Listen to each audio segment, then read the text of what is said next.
విశాఖ జిల్లా నర్సీపట్నంలో పందులు నిర్మూలనలో భాగంగా మున్సిపాలిటీ సిబ్బంది ఈ రోజు నర్సీపట్నంలోని పలు ప్రాంతాల్లో పందులు పట్టుకున్నారు.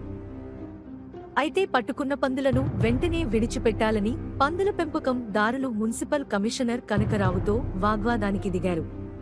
అయితే మున్సిపల్ కమిషనర్ పందులు వల్ల నర్సీపట్నం పురపాలక ప్రజలు పలు ఇబ్బందులు మరియు రోగాలకు గురవుతున్నారని, పందులను విడిచిపెట్టేదిలేదని తెలిపడంతో పందుల పెంపకందారులు నర్సీపట్నం మున్సిపల్ కమిషనర్ కనకరావుతో పాటు మున్సిపల్ కార్మికులపై దాడి చేశారు.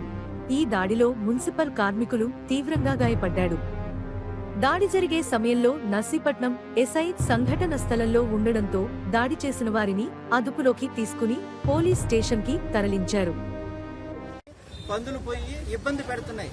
అయినా కళ్ళకి యజమాని చూసుకొని వాళ్ళేదో దొరికిన అన్నం ఒక చోట తీసుకొని చాలా ప్రాంతాల్లో నివాస ప్రాంతాలుగా ఏర్పరుచుకున్నారు. గుళ్ళుల్లోకి వచ్చేస్తుందని, గుళ్ళు మసీదుల్లోకి వెళ్ళిపోతున్నాయని, అలాగే ప్రార్థనా మందిరమైన చర్చిల్లోకి వెళ్ళిపోతున్నాయని ప్రతి చోట నుంచి నాకే ప్రత్యక్షంగా ఫోన్లు నేనే రిసీవ్ చేసుకుంటున్నాను.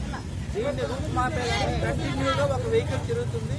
నాకు నా సిబ్బందికి రక్షణ కావాలని కేసులు వీళ్ళ మీదంతా కూడా స్థానికంగా ఉండే అందరి మీద నేను కేసులు పెట్టి నాకు రక్షణ కావాలని కోరుతున్నాను.